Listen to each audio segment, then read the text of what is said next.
Good morning, girls. It's a little bit chilly out here, so I'm starting to bundle up, so give me one sec. Nothing like warm coffee on a cold morning. So good morning.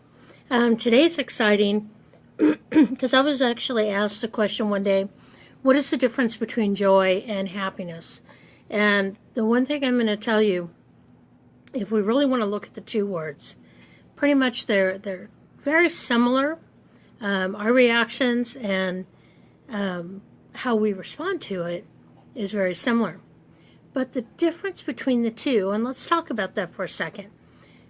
When we talk about being happy, happy is a response to a situation that we're in. So we're happy if things go our way. We're happy if we win. We're happy, when we have our chocolate or our coffee. So it's conditional. So happiness is conditional. Happiness can disappear quickly if things shift for you. So say, for example, you're really craving just a really great cup of coffee, just the right temperature, the right flavor. But when that coffee's gone, sometimes that happiness goes. Or you eat that last chocolate in the box of chocolates, or whatever your thing is. I just know coffee and chocolate tend to go with most of you. So the thing is once it's gone, it's gone. Happiness could be out there and doing something in the house, but then all of a sudden you find, one of the kids had, got something on their clothes and wadded it up in the corner and left it for you. And now it stinks and you can't get it clean, and then your happiness goes away. So happiness is external. That's a good way to put it. It's on the outside. It's all based on your circumstances, your feelings, and what is happening right now. So when we take a look at what joy is something internal. That is something that comes through your relationship with Christ. So when we talk about joy is internal, and it is eternal as well. So we're going to talk about it a little bit here. Joy is mentioned in the Bible 158 times. So anytime there's a word mentioned multiple times, it's a word we need to pay attention to. So one day, if you're sitting there and you don't know what to read, do a word search for joy, and you'll find that 158 times in the Bible it is mentioned. And this is based on the New King James. But let's talk about a couple of these scriptures. So the first one is Psalm 16:11. It says in there, and it talks about joy as being God's presence is fullness of joy. So there we go. That's being an internal. It's your relationship with Christ is going to bring that joy in your life. Psalm 21:1, I will have joy in your strength. And this is David saying, Lord, as king, I will have joy in your strength.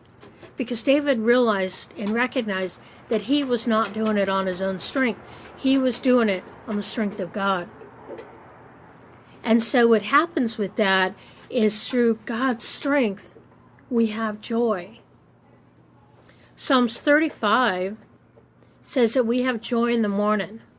That's because we wake up, we put our feet down, and we find that joy in another day, a new start, another chance at what we're doing. So there's joy in that. Psalm 43:4. David says in there, to God my exceeding joy, I will praise you. God is our exceeding joy. So the closer we are to Him, the more He's in our day, the more joy we have.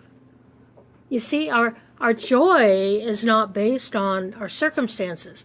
Our joy is based on our relationship with Christ. So let's look here. We did Psalm 43:4. To God my exceeding joy, I will praise you. Psalm 51:12. Restore to me the joy of your salvation. Oh, our salvation, girls, that's enough reason to have joy. We have an eternal hope. We know that on the day of judgment, when we stand before God, or when He raptures the church out of here, we stand before Him because of salvation. We have that joy of just knowing we have a hope. We have peace in Him. We don't have to rely on everything outside and in the world for that joy and peace. And that is awesome. Like I say, awesome sauce. So when we look at all of this, and let's see, the other one, whoops. Okay, Psalm 35. I'm going to go back and I'm going to actually read that whole thing. That was joy in the morning. So Psalms 30, chapter 30, verse 5. For his anger is but a moment. His favor is for life. Weeping may endure for the night, but joy comes in the morning. Let's read that one more time. For his anger is in the moment. His favor is for life.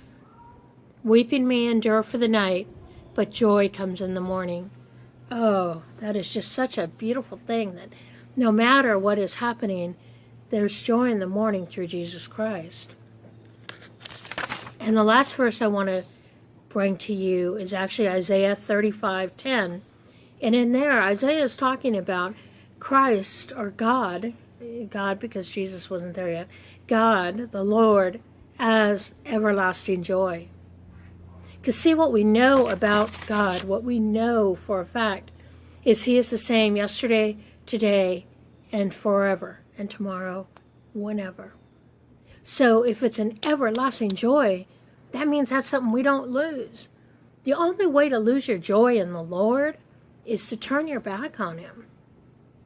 So I challenge you today, as you're looking at just the circumstances around you, the circumstances and trials in your life, whatever is going on in your sphere around you, your sphere of influence, the amazing part is we can still have joy. You know, I went through, from being diagnosed with the cancer before God healed it, still having joy because I had Jesus. I went through the double back fracture and spent 9 months in a brace with this steel pole in the brace to hold me upright. But I still found joy in my life.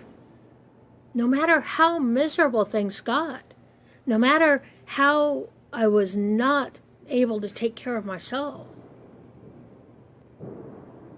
even though I had to have my husband help me to shower, help me to get dressed, he had to take care of everything.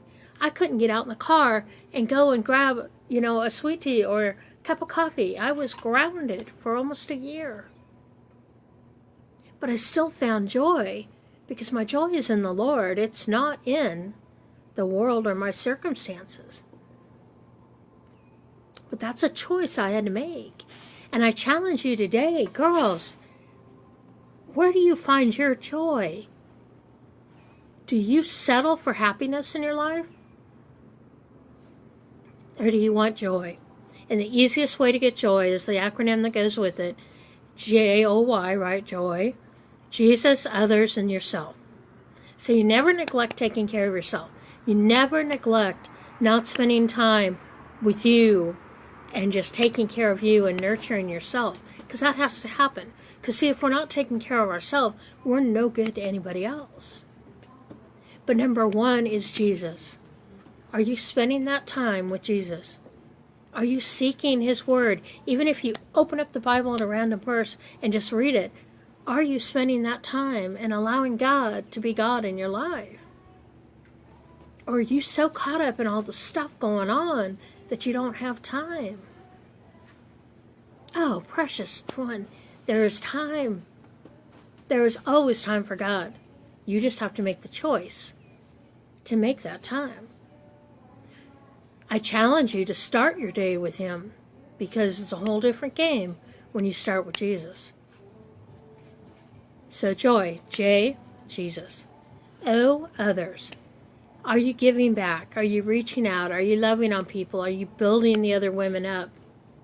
Are you so busy caught up in the bandwagons out there in the world that you're just angry and bitter?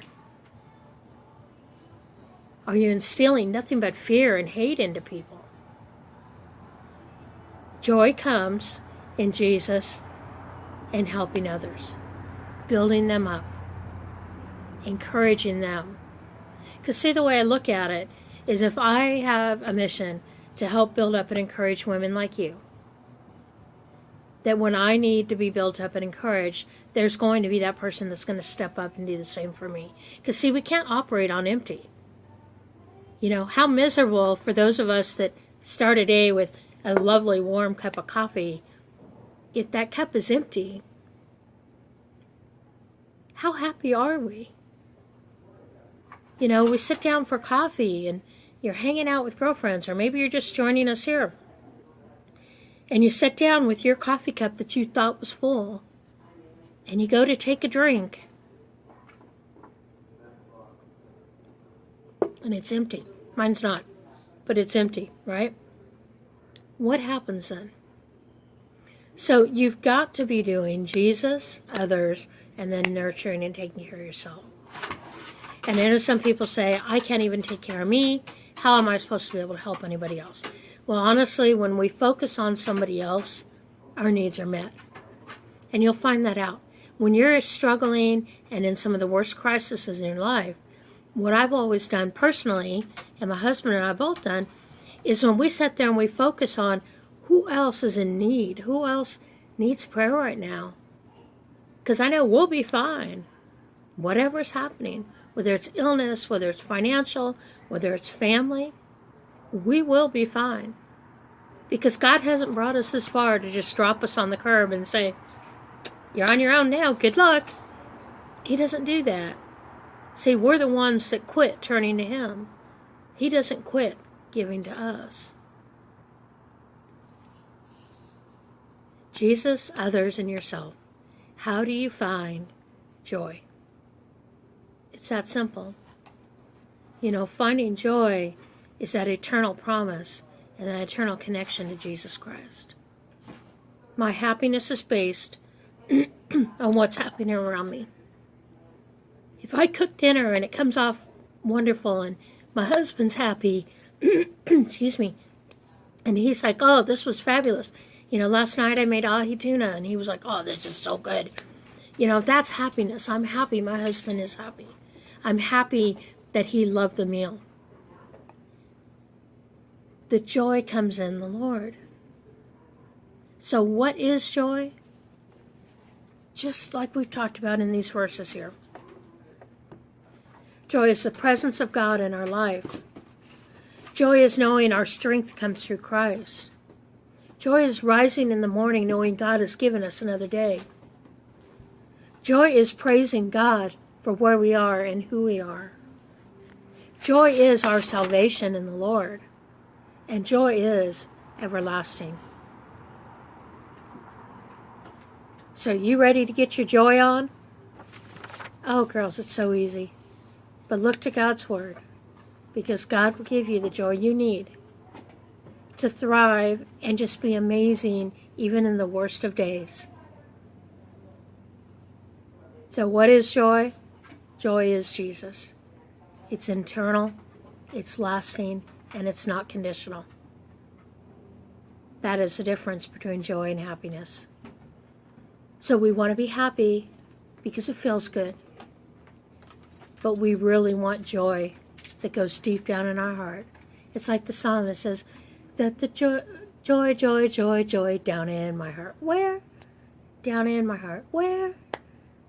And I've got the peace that passes understanding down in my heart. Where? Down in my heart to stay.